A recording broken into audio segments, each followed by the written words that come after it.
You're listening to New York's only home for Reefer Madness. Every week, we'll explore the unique perspective of cannabis in the global hub of commerce and culture. Hear the insights, stories, challenges, and successes of those blazing a path from Brooklyn to Buffalo and everywhere in between. I'm your host, Kalen Castetter, coming to you from the Green Valley of Opportunity, Binghamton, New York. This is the Empire State of Cannabis. Welcome to the show. This week we have a very special guest, Jessica Crouse. She's currently the Hemp Compliance Administrator for the Seneca Nation, where she helped draft the policies and procedures for production of hemp that were submitted and approved by the USDA. She has a Master's of Food and Agriculture from the Vermont Law School and is an enrolled Senecan. Thank you for joining us today, Jessica. Yeah, thank you, Kalen. So how did you end up as the Hemp Compliance Administrator? What's the backstory? Bring us to where you're at currently. Well, I'd have to say it started out back in 2012. It's kind of a strange introduction. My mother, she was sick with leukemia, and I was helping to take care of her, and she needed to have some proteins. And so I was researching plant-based proteins, and hemp came on the radar, and I just couldn't get enough of it. So I started delving really deep in, and as soon as I could get it into her diet, we started. And from there forward, she's still thriving today, and she continues to incorporate hemp seed and protein powder and milk in her regular diet. Not saying it's the cure-all, but it definitely keeps her going. Yeah, well, the hemp seed is a superfood. We actually had on a few weeks ago the first hemp farmer in New York, and JD Farms and Eaton Hemp. They produce a lot of hemp seed. So in 2012, that hemp seed probably came from Canada. Yeah, you're absolutely right. It did. Manitoba hemp. Yep, Manitoba hemp. So they're one of the biggest names. So that's interesting. So 8 years ago, and then. Have you been working for the Seneca Nation before you became the Hemp Compliance Administrator?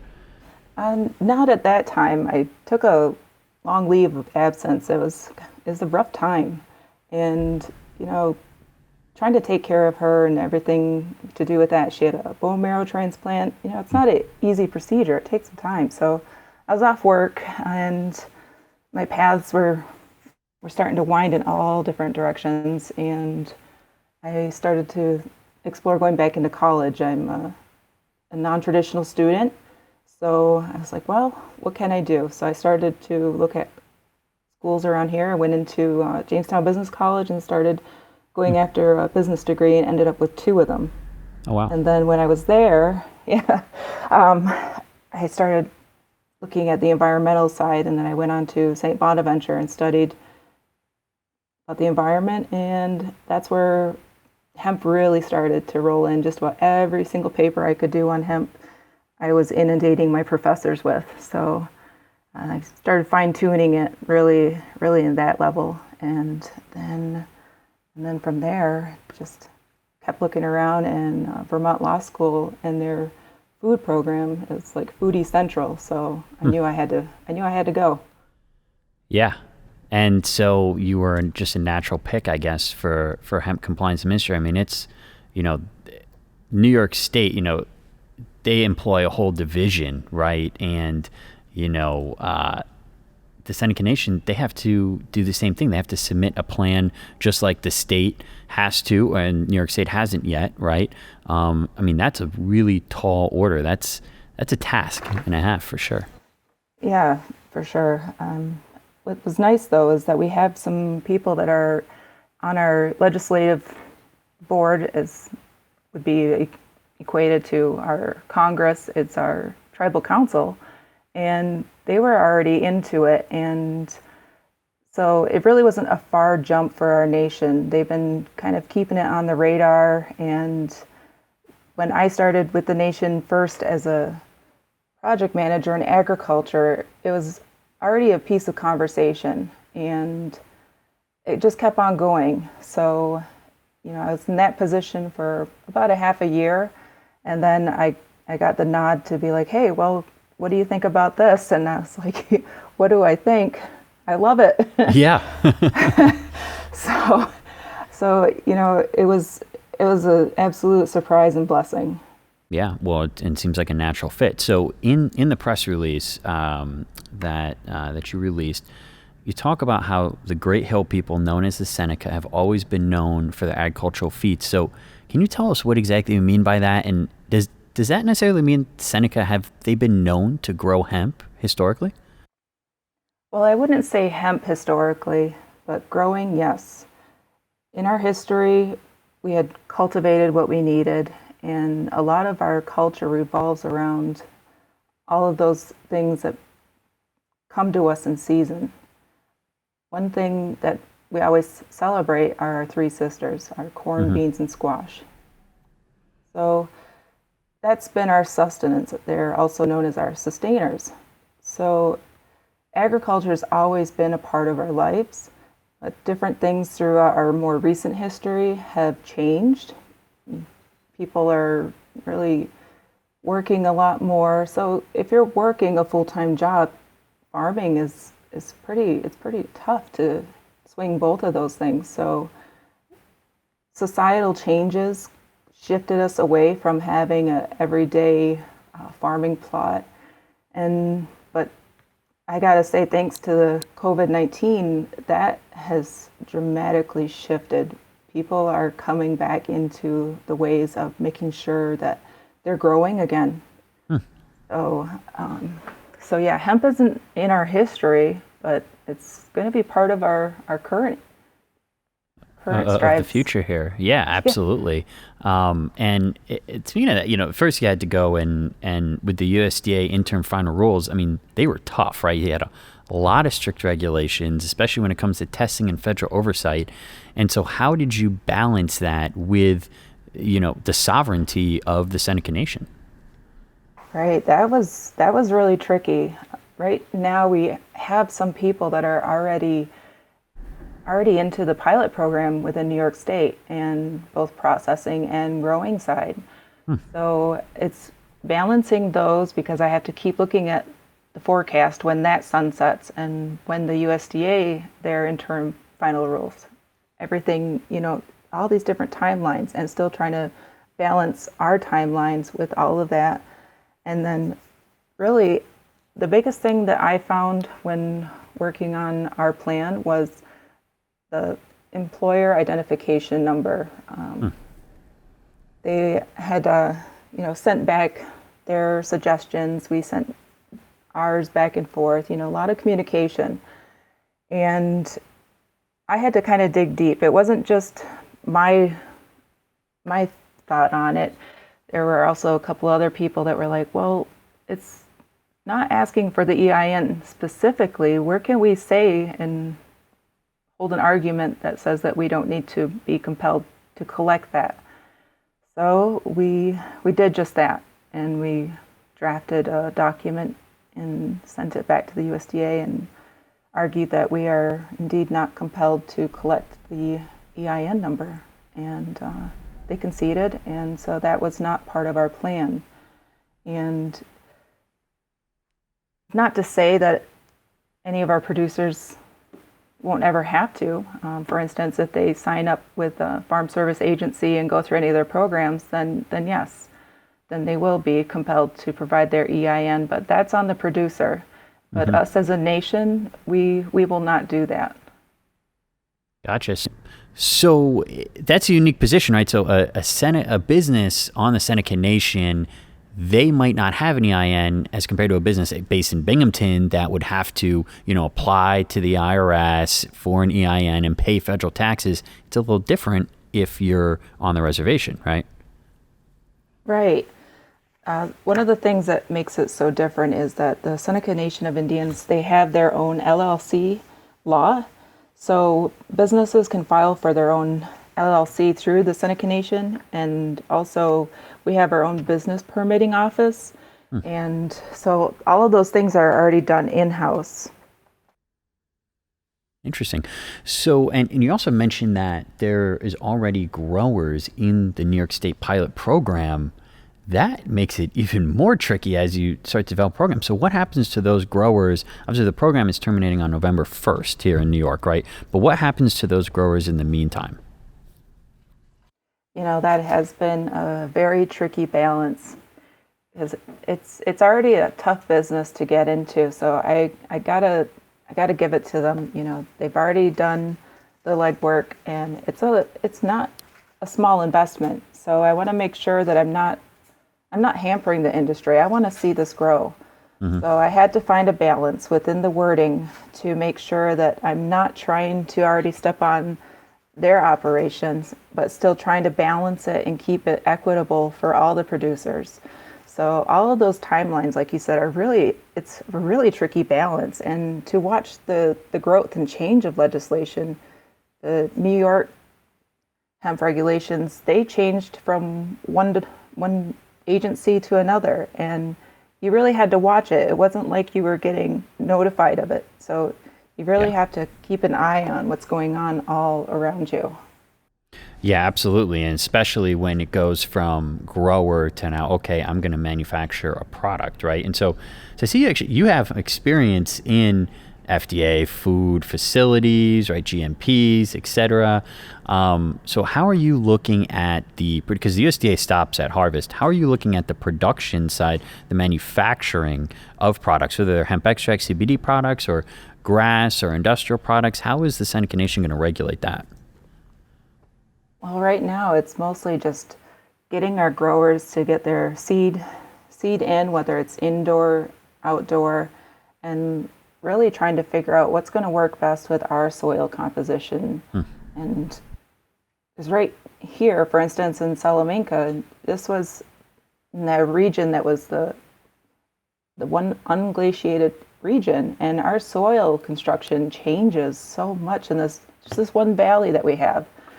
And so it's really interesting to see what's going on across the state, but it's got to be something that we fine-tune here on our own soils and really figure out exactly which direction, like you said, whether we're going to focus on fiber or whether we're going to try to focus on seed. It's tough.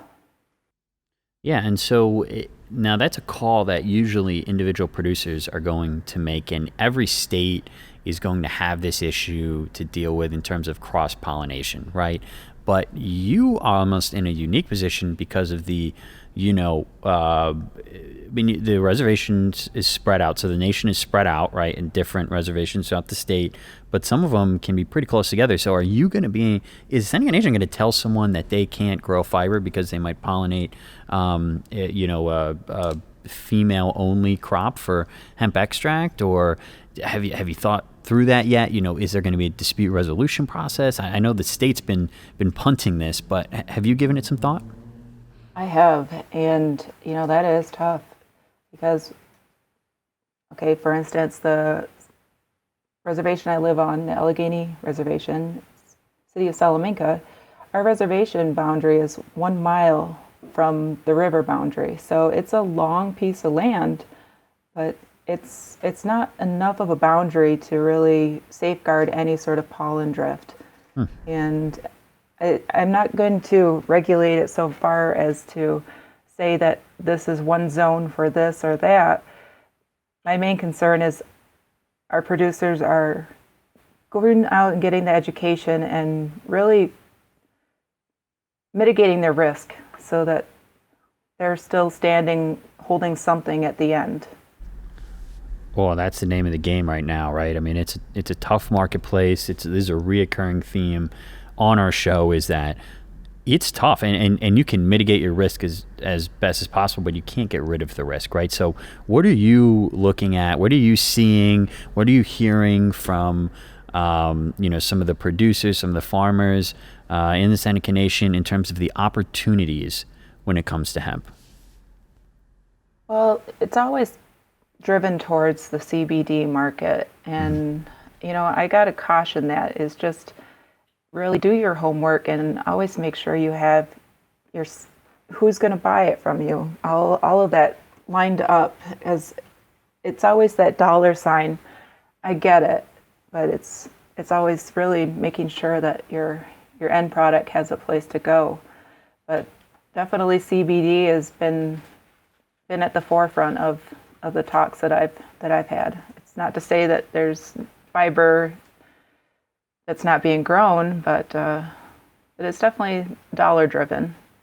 Yeah. And do you think that businesses and producers have some sort of distinct advantage in the marketplace with CBD and hemp extract, hemp-based cannabinoid products?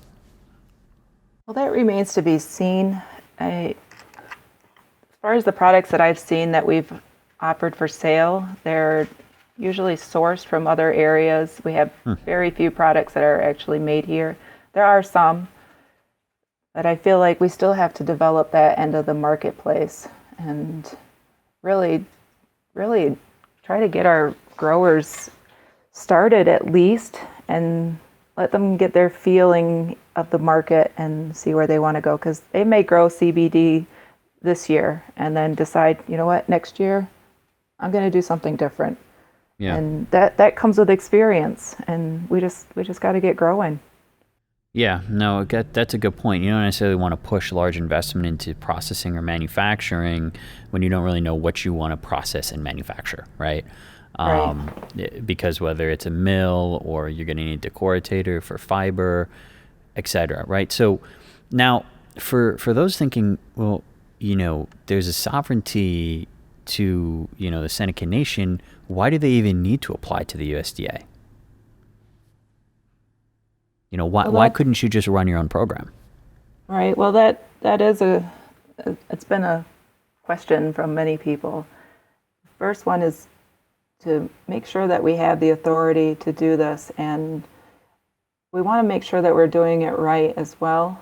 So not to say that we couldn't have created it on our own, but at the same time, we want to make sure that once we get going, that we're trying to do this environmentally and trying to stay in tune with the rest of the marketplace at the same time. And so that, let's say when we do have our producers and they're ready to sell,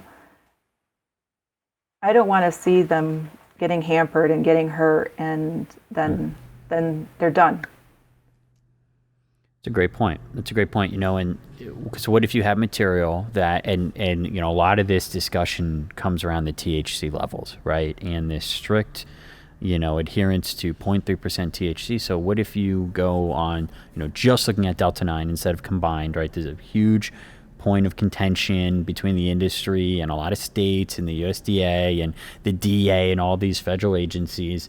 And you don't want to be in a position where you can't send your product out to get processed or to be sold, so I think that's an excellent point there, is that staying ahead so that you can enter the nationwide marketplace, the global marketplace, instead of just the marketplace that exists on the territory, right? Right. Yeah. No, I think that makes a lot of sense. So speaking of opportunities, right, we see, adult use cannabis, and we've seen Mohawk and the Shinnecock, publicly lobby for the ability to participate in either the medical marketplace or the adult use cannabis marketplace. So where do you see, the Seneca Nation fitting in if New York State moves to legalize adult use cannabis? Man, that is a good question. Well, I can tell you this much, that the conversation is out there. It's not completely off the table, and it's gonna take a bit more developing, and to see where that goes. I think right now our energies are so focused on taking care of the COVID-19 situation and making sure that our people's basic needs are met. So I feel like it's on the radar, but it's kind of out there. Yeah. So until we can really take care of our people first, and then that may come to more fruition. Yeah. No, and I think it's put on the back burner in Albany too, with New York being the epicenter of the outbreak of COVID, at least now, or at least a month ago. in the country. At the same time, I do think that New York is looking at adult use cannabis as important from a social justice aspect, especially now, but also as an important place for revenues in terms of taxes and to kind of balance the budget. So, we've seen the Seneca Nation kind of, move forward, obviously with casinos, and, do you think that the destination or this, idea of a destination that the Seneca Nation has been able to create with the casinos, but also just with the natural beauty of, where you are in Salamanca, do you think that's going to play a role in the developing of the hemp marketplace and then maybe the eventual adult use cannabis marketplace? I believe it could, if it's done right, and I want to make sure that it's environmentally sound and we're not disrupting our traditional and cultural ways. It's a lot about education and filling those gaps and still staying true to our roots, but not letting it become, at the forefront of everything. I mean, I want to make sure our program is run well and represented well, but at the same time, I don't want anything to be overshadowed. I really want to, it's a really careful balance I want to maintain. Yeah, no, I think that's very prudent too. So, let's talk about sustainability a little bit, because it's central to what we do at CSG, but I think it's also central to a lot of operators and a lot of growers, a lot of farmers in this space, especially here in New York, aside from the multinational, MSOs, right, the big corporations who, employ preventative, pest management protocols, including using chemicals, et cetera. So how are you looking at, the production of hemp and fitting into the delicate ecosystems that you have there? How do you ensure that it fits well into those ecosystems? Well, it's going back on what you just mentioned, is looking at those protocols and how do we incorporate it and still stay within our traditional bounds, and even kind of go off of that and look back at our traditional measures that we used before to make sure the soil was where it needed to be, our waters were where they needed to be, and ensuring that our producers are doing their due diligence in their environmental assessments and their pesticide control plans and all of that. That's if they decide to use pesticides. And by the way, we also have our own pesticides law and permitting too. And so these things are already in place. It's just a matter of tweaking them a little bit for hemp, because it's a bit different than other crops. So I feel like if we put those into play right from the beginning, it's going to give our lands and our crop the best chance.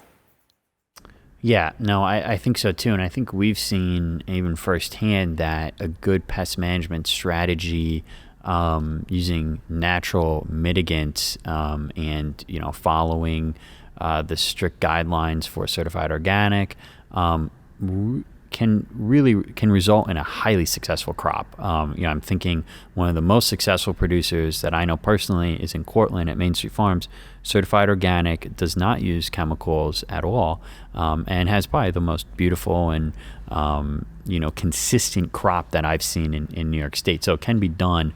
It costs money, and it takes a lot of labor and attention and time. And it's interesting because Binghamton University, actually, a Binghamton University researcher had just came out with a paper not too long ago that kind of changes the narrative around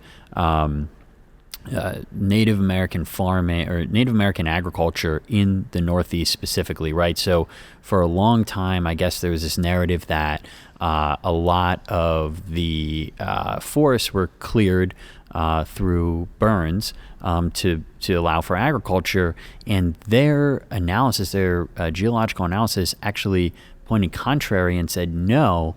there wasn't any clearing, and actually most of the agriculture took place within the natural environment, within the forest, permaculture, right? So do you think there's room for that even in 2020 for incorporating those kind of older techniques into growing cannabis?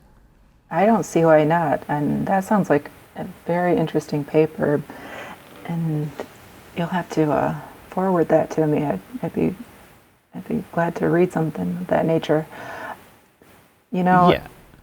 Yeah, so along those lines, I've done a lot of the studies of our area and what makes this region tick. And, throughout that, I was just amazed to find out that on top of our hills are some of the most wonderful reserves of soil. And, you wouldn't think of it. You're like, it's got to come down. But I go back to our history and understanding that and linking it. And I would ask my dad about different things, and he goes, yeah, they used to have villages on top of the hills. I'm like, how would they grow anything up there? And that's how I learned a bit more of, here we even had our water tables reaching as high as 1,650 feet up these slopes. Wow. And, 40 to 80 meters thick of just awesome soil. And I was like, no wonder why they could live at the top of the hills without really clearing it, but they had enough to sustain. So if I go back to those, those little nuggets of history and wisdom that I've learned, I can see it. I can see it happening. Yeah, no, and I wonder if now, especially now, we should look towards the past as we move forward to the future. We talk about sustainability. I mean, before the Europeans came here, you learn about the Iroquois Confederacy, right? You learn about the Native Americans that were here that had developed a very rich political, cultural, and agricultural way of living and system that, it would be foolish not to go look at and try to, take the knowledge and take some of that as we move forward, as we've had a cataclysmic change in the way that we live with this pandemic, and right. Maybe we should look back before we go forward. No, I would definitely agree with you on that one. Yeah. What do they say? History can be our best teacher? It absolutely can, right? Well, thank you so much, Jessica, for coming on. I wish you great luck this year in the season, and I'm looking forward to having you back on to see how the season, how it came and the success of the season, but also looking forward, right, into a lot of these issues in terms of the USDA. These are the interim final rules, so what are the final rules going to look like? Can we get some give on that side? And, how the program evolves on the Seneca Nation. Right. Well, I wish you the best of luck as well, Kaylin. It's been great to meet you, and we welcome you back to our region anytime you're in the neighborhood. Thank you. Yeah, I definitely look forward to coming back. Well, thank you. And for all listeners, subscribe, like us on Facebook and follow us along, and we'll have another great episode for you next week. Thank you.